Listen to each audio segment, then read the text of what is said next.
네. 자, 아까 제약 조건을 추가하는 문법, 전 시간에 제일 마지막에 제약 조건을 추가하는 문법은 여기서 드린 것처럼요.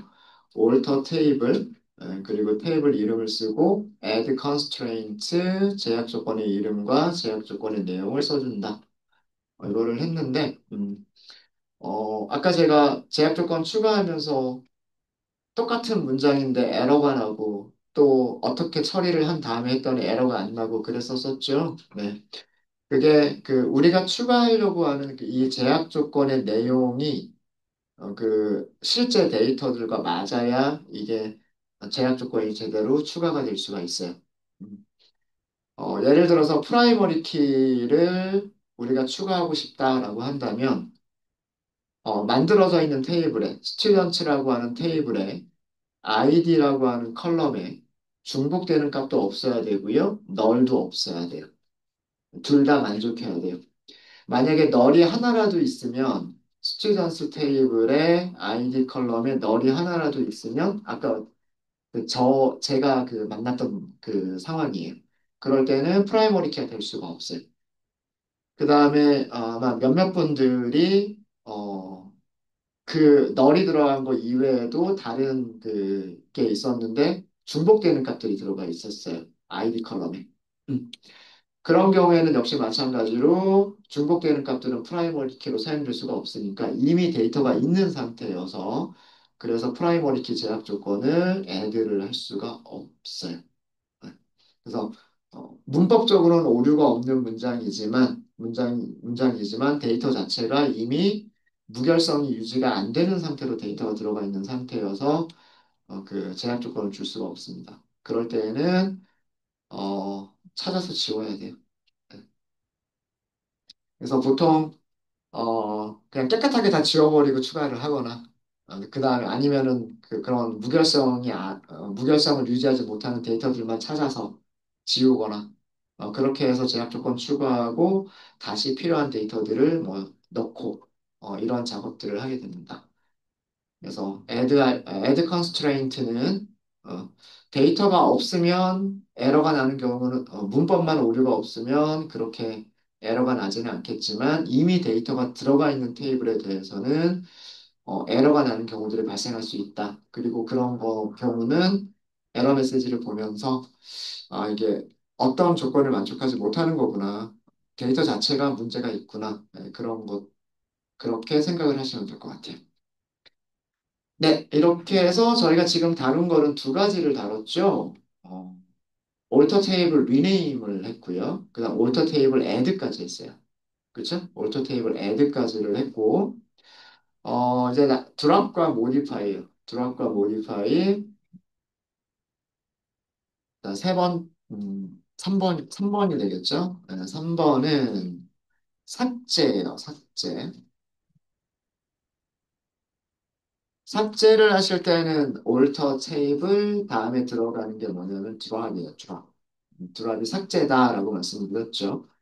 삭제하실 때도요, 테이블에서 삭제를 할 수 있는 거는 두 가지밖에 없어요. 컬럼을 삭제하는 거하고요. 그 다음에 이미 만들어져 있는 제약 조건을 삭제하는 거. 이 두 가지가 있어요. 테이블 자체를 삭제하는 게 아닙니다. 테이블 자체를 삭제하는 게 아니라 테이블은 그대로 놔두고 그 테이블 안에서 뭔가를 삭제를 하는 거예요. 테이블 안에서 뭔가를 삭제를 한다는 얘기는 테이블이 가지고 있는 컬럼을 삭제를 한다거나 테이블이 가지고 있는 제약 조건을 삭제를 하는 거예요. 테이블 자체를 삭제하는 명령어는 따로 있어요. 네. 명령어 시작이 alter 테이블이잖아요.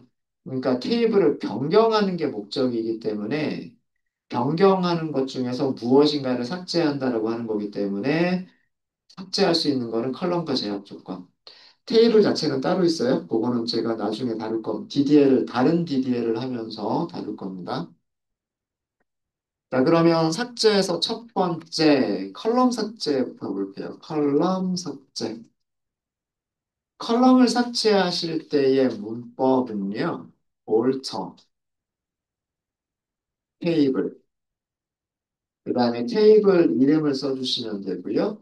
삭제는 drop이라고 쓰시면 되고, 여기서는 drop column이라고 써요. 그리고 컬럼 이름을 써주시면 돼요. 네, 문법은 간단한데, add랑 좀 다르죠. add랑 다른 점은 add 다음에 컬럼을 추가할 때는 컬럼이라고 하는 키워드를 쓰지 않고 그냥 add 컬럼 이름 데이터 타입 이렇게 썼었고 근데 컬럼을 삭제를 할 때는 drop 컬럼 이름 이렇게 쓰셔야 돼요. 이렇게 쓰셔야 되고 문법만 먼저 정리를 하면 제약 조건을 삭제를 할 때도요. 제약 조건 삭제를 할 때에는 alter 테이블 이름을 써주시고 그 다음에 drop constraint 그리고 제약 조건 이름을 써주시면 돼요.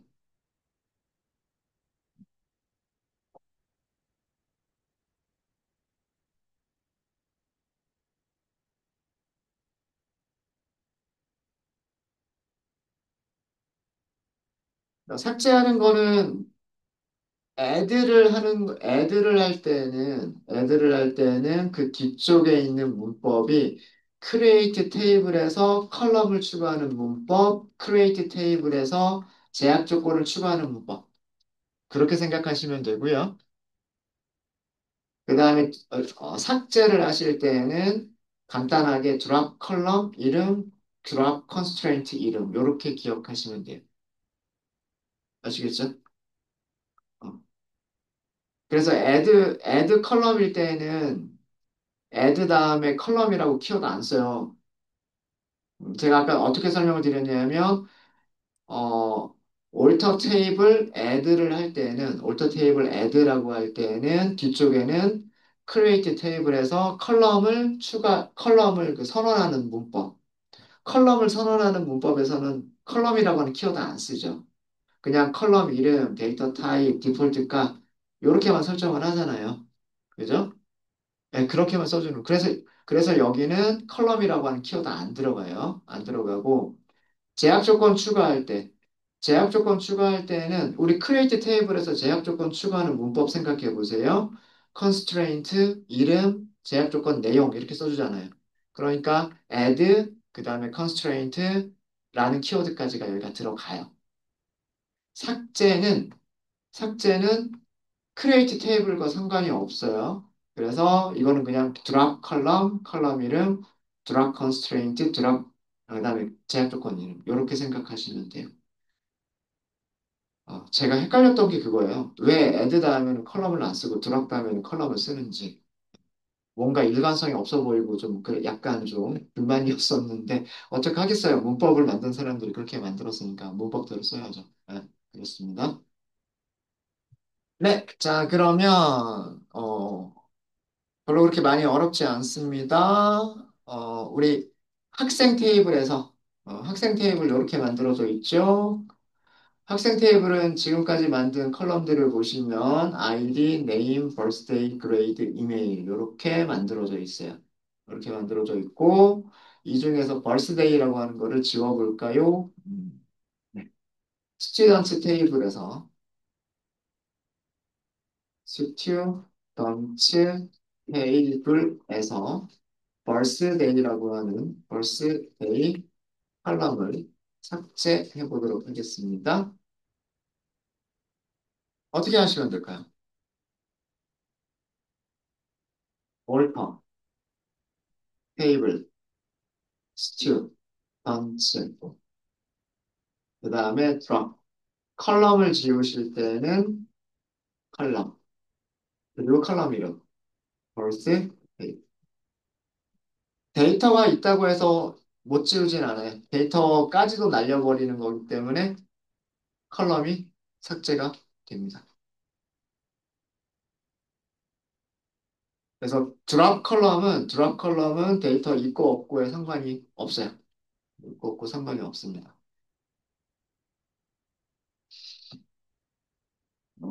스튜어던트 테이블 볼까요? 새로 고침해 볼까요? 네. 이제 벌스데이가 사라졌으니까 컬럼이 이렇게 네 개밖에 안 남았죠. 컬럼 아이디, 네임, 그레이드, 이메일 이렇게 네 개밖에는 안 남았습니다. 데이터 볼까요? 데이터도 아이디, 네임, 그레이드, 이메일. 네, 벌스데이 컬럼 자체가 데이터와 함께 사라졌죠. 그렇습니다. 그다음에 제약 조건 삭제해 볼까요? 아까 계속해서 스튜던트 가지고 해볼게요. 우리 아까 딱 만들었던 거 있죠? 스튜던트 PK. 요거 하나 딱 있었죠. 네, 요거 삭제해 보도록 하겠습니다. 스튜던트 테이블에서 스튜던트 테이블에서 제약 조건 이름이 스튜던트 PK였을 거예요. 이제 PK를 삭제해 보겠습니다. 여러분들이 먼저 한번 만들어 보실까요?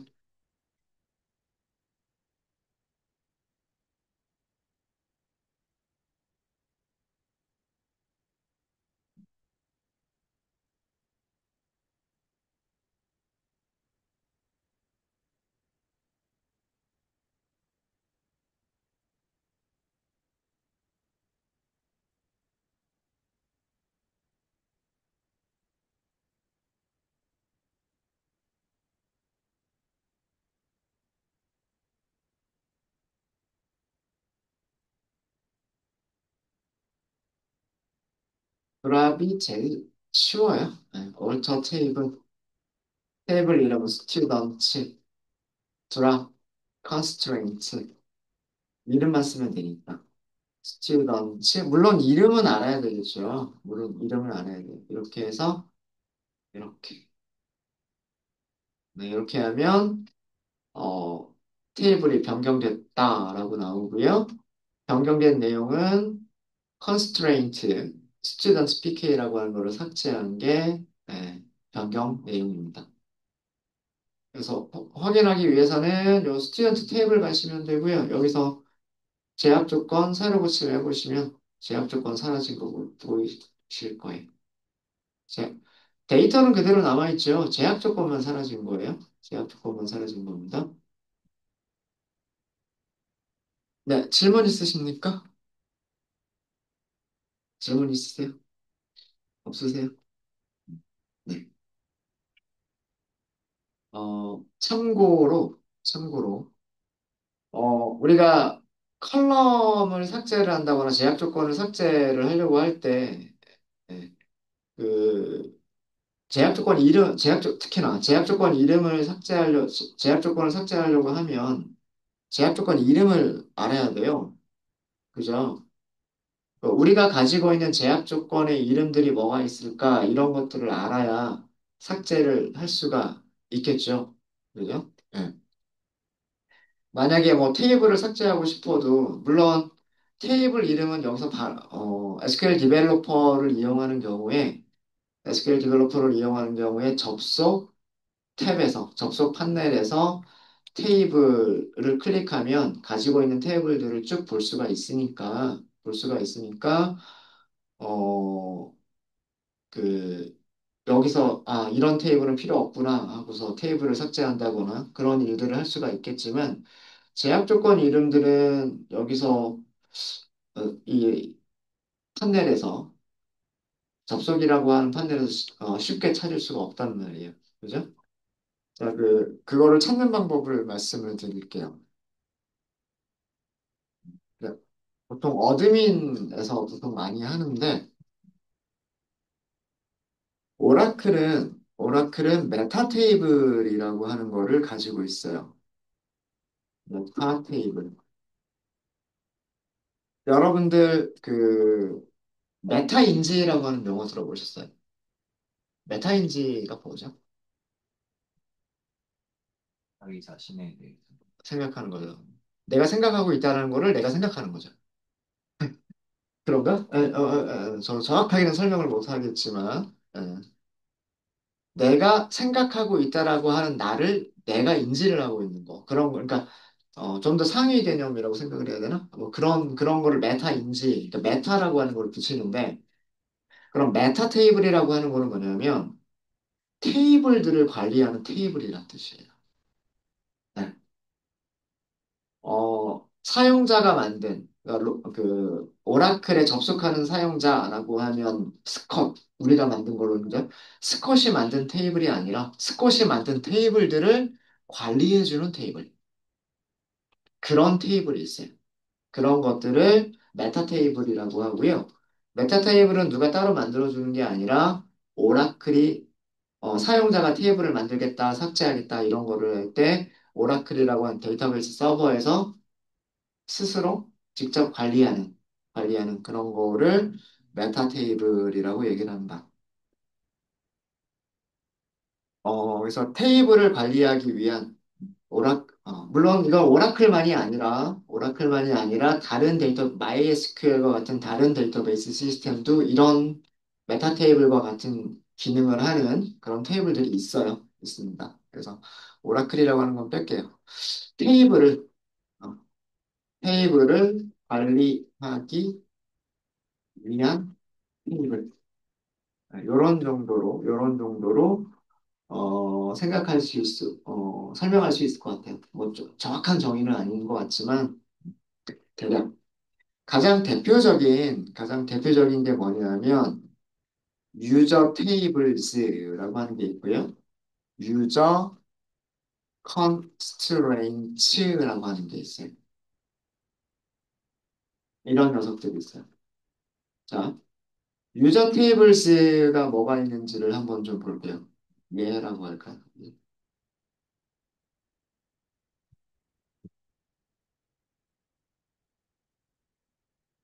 셀렉트 해볼게요. 셀렉트. 모든 컬럼. 일단은 컬럼 이름들이 뭐가 있을지 모르니까, 이게 테이블 이름인데, 이 테이블 안에 어떤 컬럼이 있을지 모르니까, 일단은 모든 컬럼, from, user, tables, 그리고 컨트롤 엔터. 이렇게 나오죠. 굉장히 많은 컬럼을 가지고 있는, 굉장히 많은 컬럼들을 가지고 있습니다. 자, 내용을 보시면, 보너스, DPT, EMP, 셀그레이드. 우리 처음 수업할 때, SQL 스크립트를 가지고서 만들었던 테이블들이죠. 그죠? 여기 보시면, 어, 여기 보너스라고 한 테이블이 있고, DPT라고 한 테이블이 있고, EMP라고 한 테이블이 있고, 셀그레이드라고 한 테이블이 있고, 아마 우리가 이 순서로 만들었을 거예요. 이 순서로 만들었을 거고, 뭐, 그 다음에, 순서가 조금 같을지 다를지는 모르겠지만, 우리가 연습을 하면서, 이런 테이블들을 이렇게 만들었어요. 지금 이게 현재 접속 계정.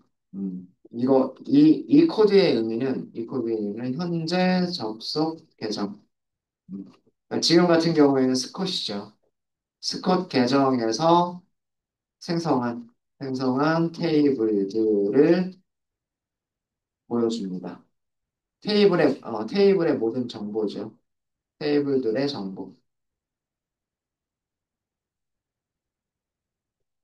그래서 테이블 이름들을 찾을 수가 있고요. 테이블 이름들을 찾을 수가 있고 그 이외에도 여러 가지 굉장히 많은 그런 정보들을 이렇게 보실 수가 있으세요.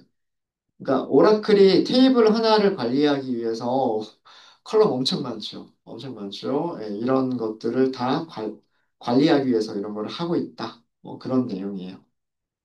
우리가 이름만 필요하다라고 하면 여기 컬럼 이름 뭐라고 되어 있어요?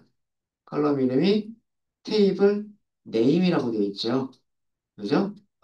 그래서 테이블 이름만 검색하겠다라고 하시면 select 테이블 underscore name from user tables 이렇게 검색할 수가 있겠죠. 이렇게 검색할 수가 있겠죠.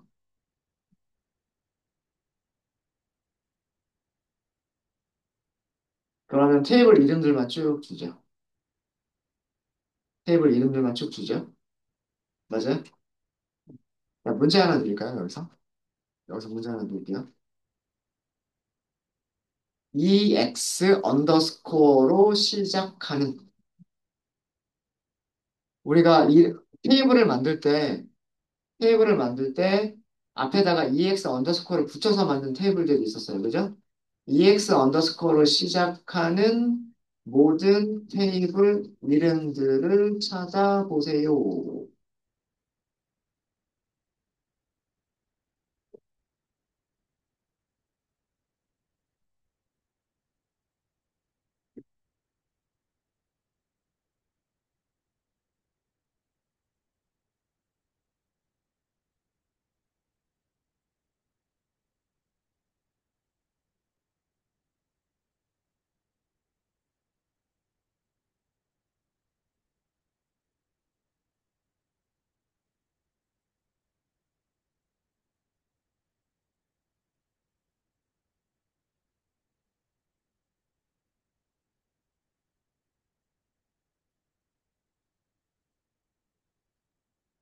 아마 이런 이름들이 보여야 되겠죠. 뭐 EX 바이트, EX DPT, EX EMP, 뭐 EX TBL, 뭐 이런 테이블 이름들이 다 보여야 될 거예요.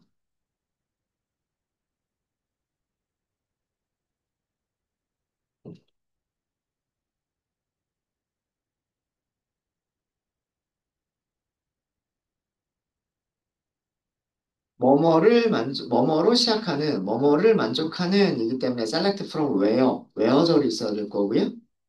그 다음에 문자열 비교고, 뭐뭐로 시작하고 뒤에 글자 수는 몇 개인지 상관없으니까 와일드 카드를 쓰는 거니까 like 검색을 하겠죠. 거기에 한 가지를 더 해주셔야 돼요.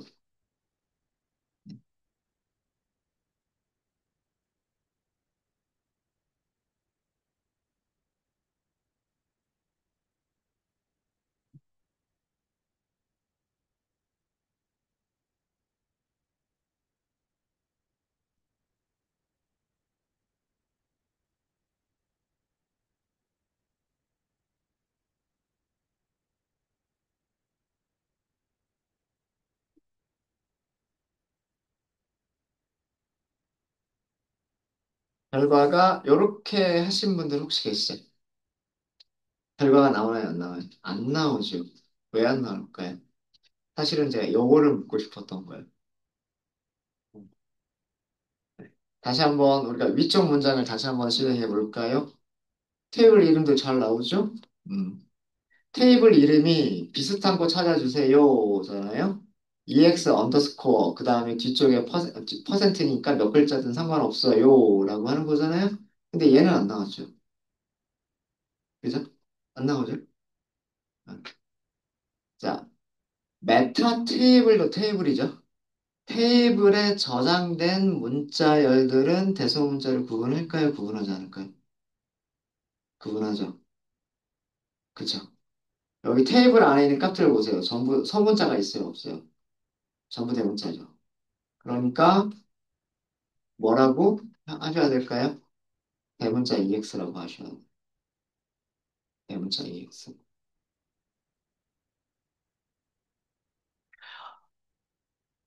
이것도 시스템마다 달라요.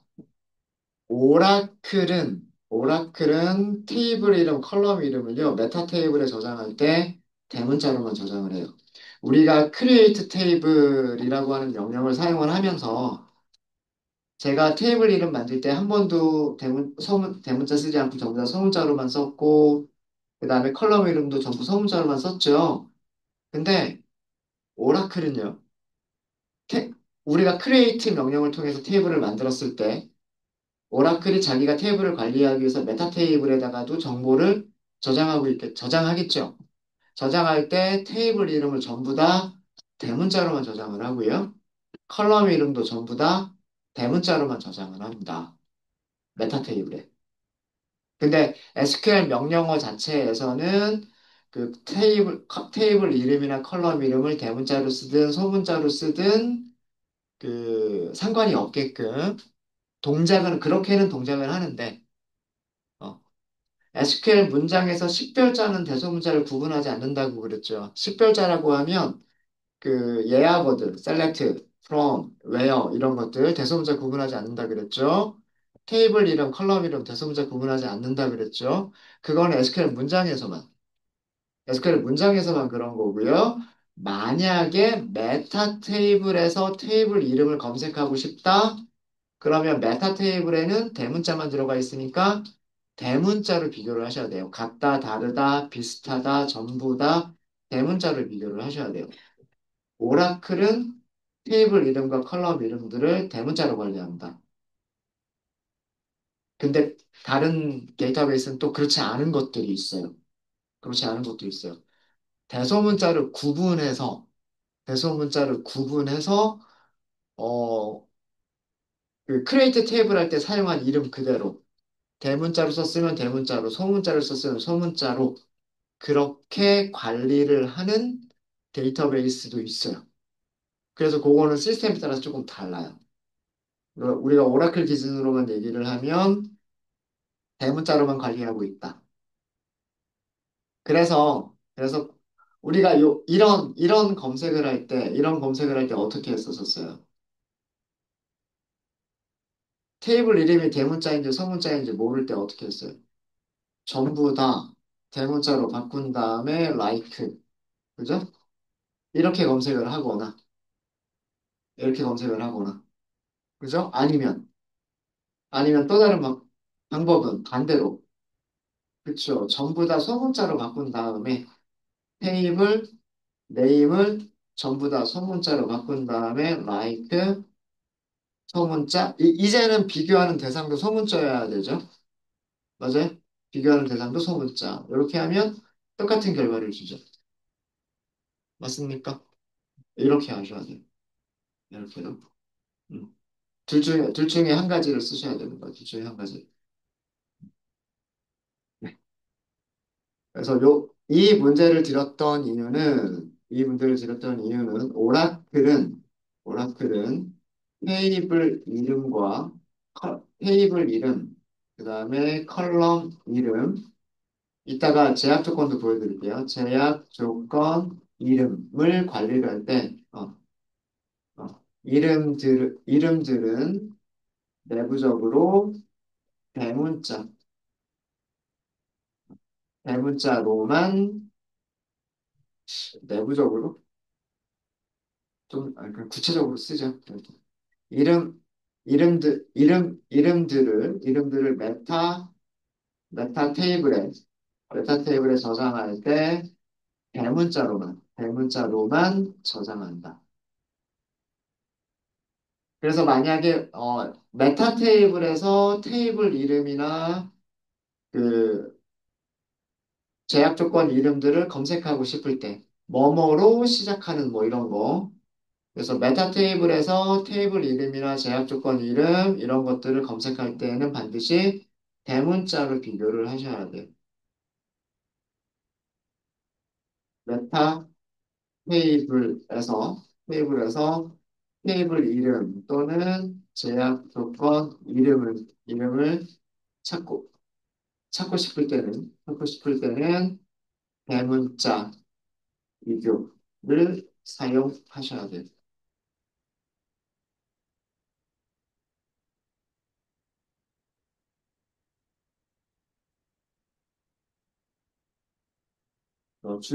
메타 테이블을 사용하실 때 주의하실 점입니다.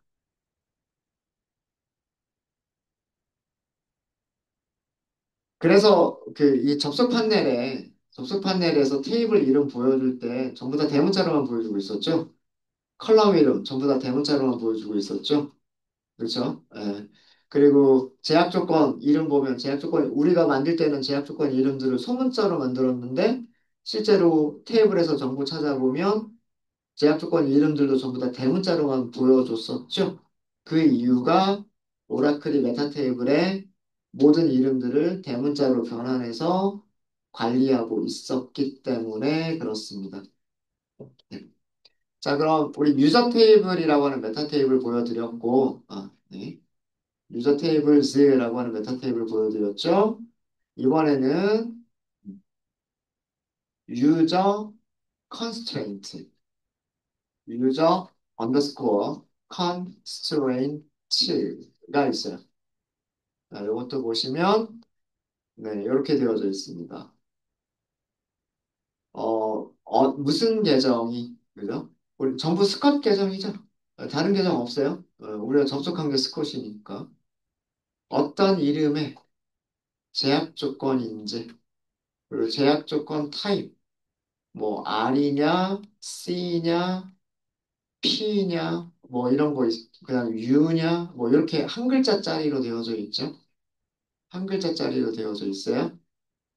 C는, C는 일반적인 constraint, 그러니까 체크라고 생각하시면 돼요. C는 체크, 체크.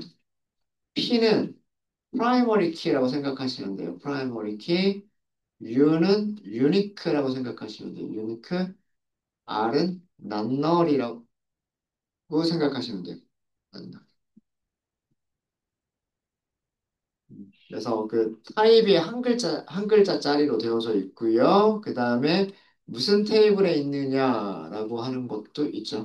무슨 테이블에 있느냐, 제약 조건이 이렇게 알 수 있고, 제약 조건의 조건은 뭐냐라는 것도 알 수 있어요. 제약 조건의 조건은 무엇이냐라고 하는 것도 있고, 그 뒤에 뭐 더 많은 정보들이 더 있습니다. 그렇죠? 자, 그러면 제약 조건 이름만 찾겠다라고 하실 땐 여기 컬럼 이름 보세요. 컬럼 이름이 constraint name 이렇게 돼 있죠. constraint name 이렇게 돼 있고, 그 다음에 제약 조건의 종류는 constraint type 이렇게 돼 있고, 그 다음에 그 제약 조건이 무슨 테이블에 있느냐는 이렇게 컨- 테이블 네임이라고 하는 부분이 있죠. 그죠? 네. 자, 그럼 여기서 문제 하나 드리면, 이거는 주석으로. 제약 조건 메타 테이블.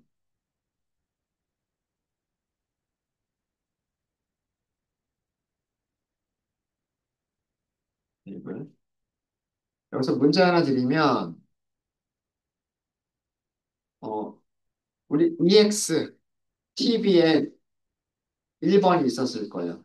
1번 테이블에 설정된 제약 조건 이름, 타입, 그 다음에 내용.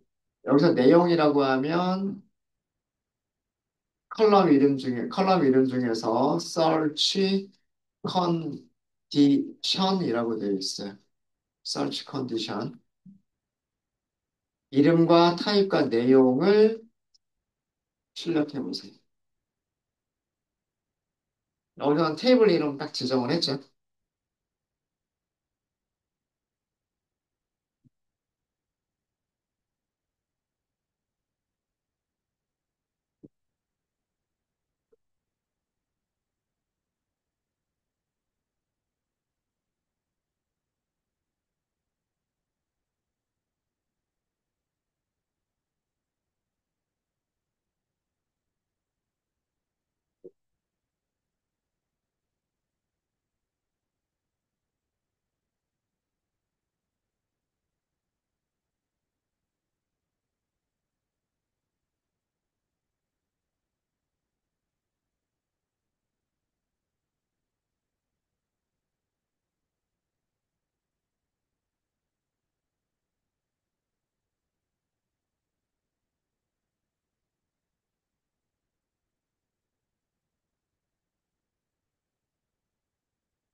이렇게 쓰셔야 되겠죠.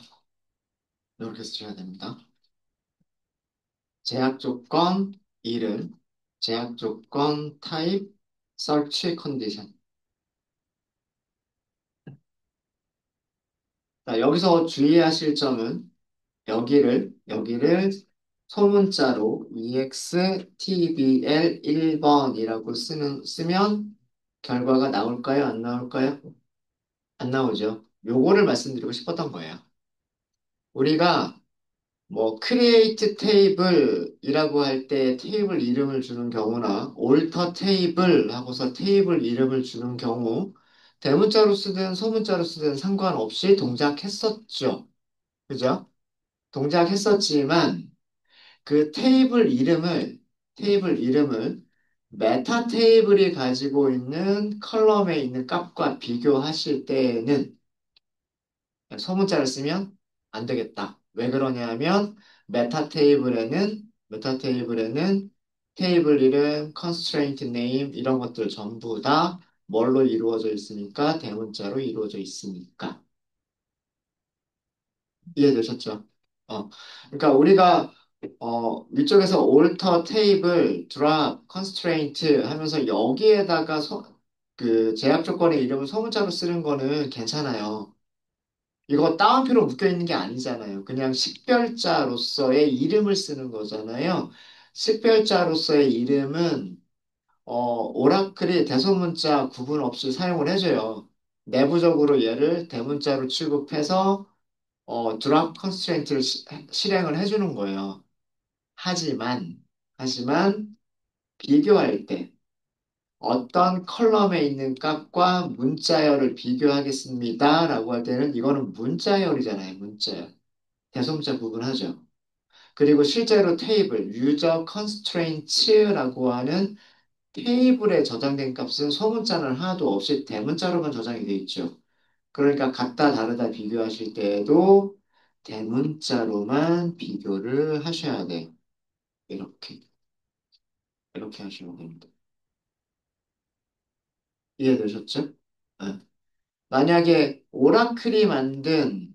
만약에 오라클이 만든 시스로 시작하는 음, 시스 언더스코어 C로 시스까지만 할까요? 네, 이렇게 시스로 시작하는 모든 어, 제약 조건 이름, 시작하는 제약 조건 이름들을 찾으세요라고 하실 때는